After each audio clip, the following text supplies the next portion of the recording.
Okay, we are now going to solve a system with three variables. Algebraically, it's not very convenient. We are going to do it for good practice. It's good practice in terms of complexity and keeping yourself organized. I actually sometimes like to think this is the math workout that makes you puke. Often those are the most rewarding, correct?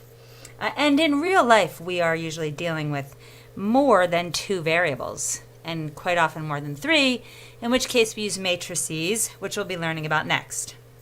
So let's just get started with this lesson.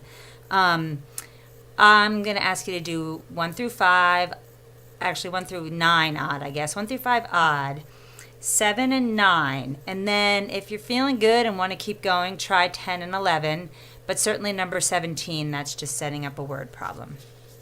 So the first is just to ask whether the ordered triple is a solution of the system.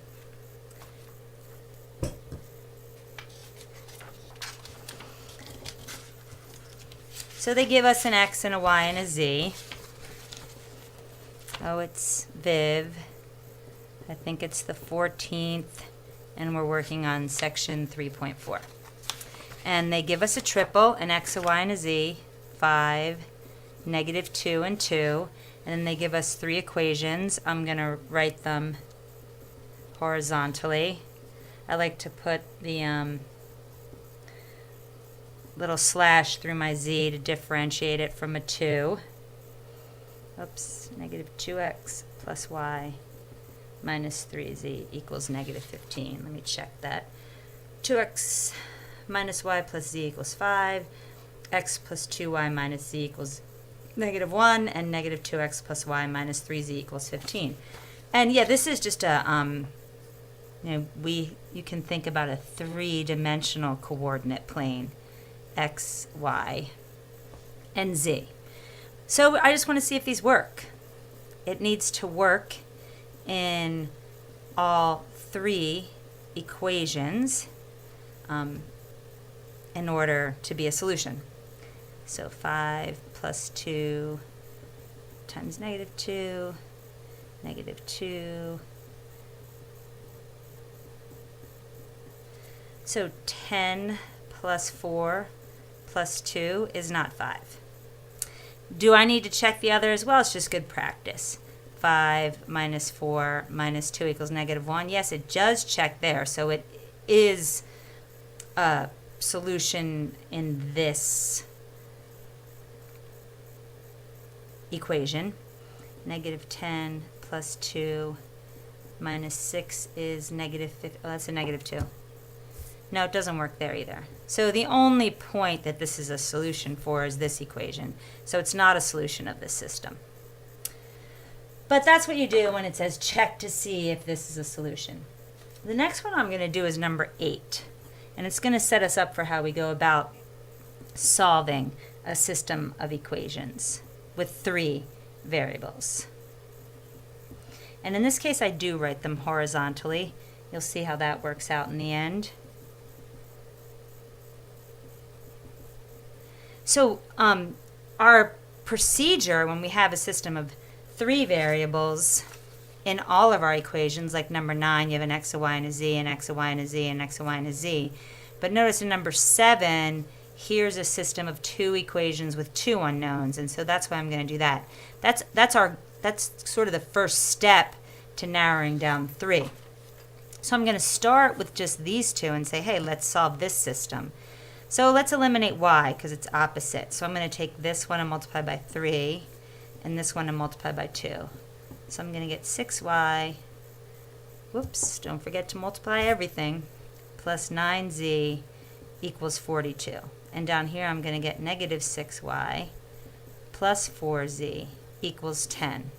These cancel, and I am adding, since the signs are opposite, 13z equals 52, so z equals 4. Now that I have z equals 4, remember I'm working with two equations and two unknowns, I should readily be able to find y. I like this equation to find y.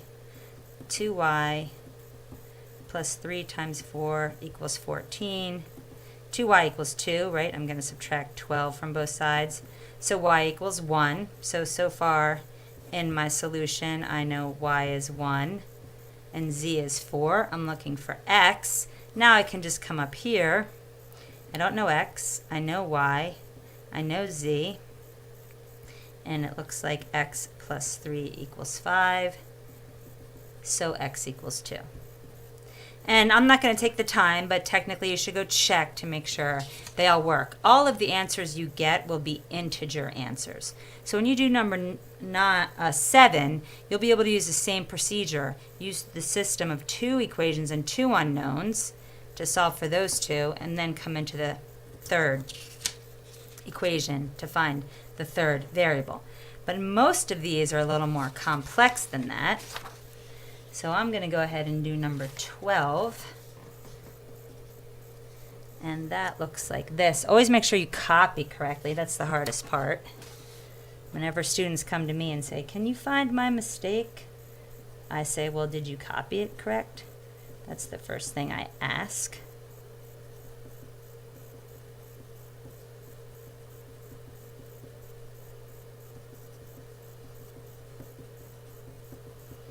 It seems kind of crazy that all these can equal -7. I'm going to try to be neat. So I don't really have major advice. I mean, there's so many different ways you can go about this. But essentially the idea is that I got to get it down to 2 equations and 2 unknowns. So we need to pick 2 equations to eliminate 1 variable.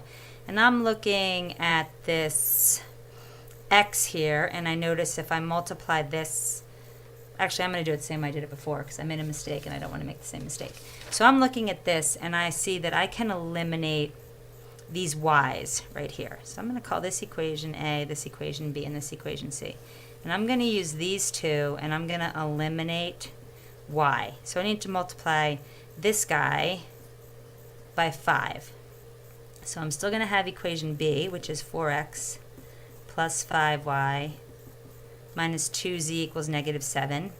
Then when I multiply this equation by 5, I'm going to get -10x plus 5y plus 5z equals -35. If I want to eliminate y, I'm going to need to subtract 14x. Those eliminate. -2z minus 5z is -7z. -7 plus 35 is 28. So I have a new equation with only 2 variables. So I have to do that again. I need to eliminate y again with 2 different equations. So this time, let's take A and B. And if I want to eliminate y, well, let me do it this way. Daggone it, as Daryl would say. Let's take A and C again. So I have x minus 2y minus 3z equals -7, and I'm going to need to multiply this by 2 this time, so I have a 2y. So I'm going to have -4x plus 2y plus 2z equals -14. So I multiplied this whole thing by 2. Again, I eliminated y here. I need to eliminate y again. Doesn't matter which 2 you pick. You just can't pick the same 2. So now, since these are opposite, I can add them. And this is a 1x. Remember, 1x minus a 4x is a -3x. The y's eliminate. -3 plus 2 is minus z. And a -7 minus 14 is -21. So here are 2 new equations. 2 equations, 2 unknowns. And what I like about this one is I can easily eliminate z if I multiply this one by 7. So that's the next thing. Now I have 2 equations, 2 unknowns. I'll write them again just for good measure. So here's my -3x minus z equals -21. And here's my 14x minus 7z equals 28. And again, I got to multiply this by 7. I don't want to find a common multiple of 3 and 14. If you do, go for it. So again, what am I going to have? -21x minus 7z equals negative 147. And then down here I have 14x minus 7z equals 28. And since it's the same sign, I have to subtract. A negative 21 minus a 14 is negative 35x plus negative 7 plus 7z cancels, and a negative 147 minus a 128 is negative 175 divided by negative 35, and x equals 5. Yeah, it took a lot of work, but that's what it is. Anybody want to puke yet? So I have x, I can come up here and find z. Actually, it doesn't matter when you plug it into. This one looks the simplest, doesn't it? So let's use that one. Negative 3 times 5 minus z equals negative 21, except for all the negatives. This one might have been neater, who knows. Negative 15 minus z equals negative 21. Add 15 to both sides. Negative z equals negative 6, so positive z must be positive 6. So how's my solution going so far? I'm going to sneak it in here.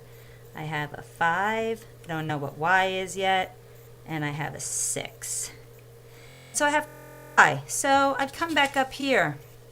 Which one do you think you'd pick? Oh, this one, because y has a coefficient of 1. So I'm going to write negative 2 times x plus y plus z is negative 7. So negative 10 plus y plus 6 equals negative 7. Y minus 4 equals negative 7. Add 4 to both sides. Y equals negative 3. And that should check. Again, if you're getting, you should get integer answers. Oh, you didn't see me finish this down here. So, yeah, it usually takes a whole page.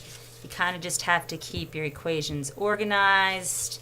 It's hard for me to say any particular way. You just sort of saw how I did it. So let's just take a quick look. So do your best on those. If you can get one correct, that's pretty good. And it's sort of like my yoga teacher says about headstands.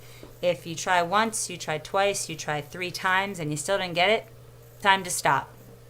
Or pick another one. I know some of you perfectionists want to keep going and going and going. Either pick a new one or go take a break. And it's very hard to find your own error, and often it's even hard for someone else to find your error if you made one. So here we go. A farmer makes 3 deliveries to feed the mill during one harvest. The harvest produced 2885 bushels of corn, 1335 bushels of wheat, and 1230 bushels of soybeans. Use the table to write and solve a system of equations to find the number of bushels in each delivery. So like if C is the number of bushels of corn, and W is the number of bushels of wheat, and S is the number of bushels of soybean, I'd change this into my new table would look like this, 0.5C. So the number of bushels was 50% corn, plus 30% wheat, plus 20% soybeans,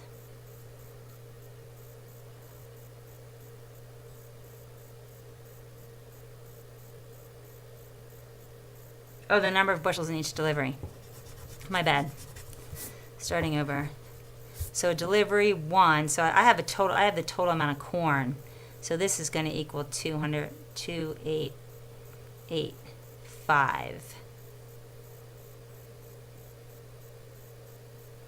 I got to stop and start over. Sorry, folks.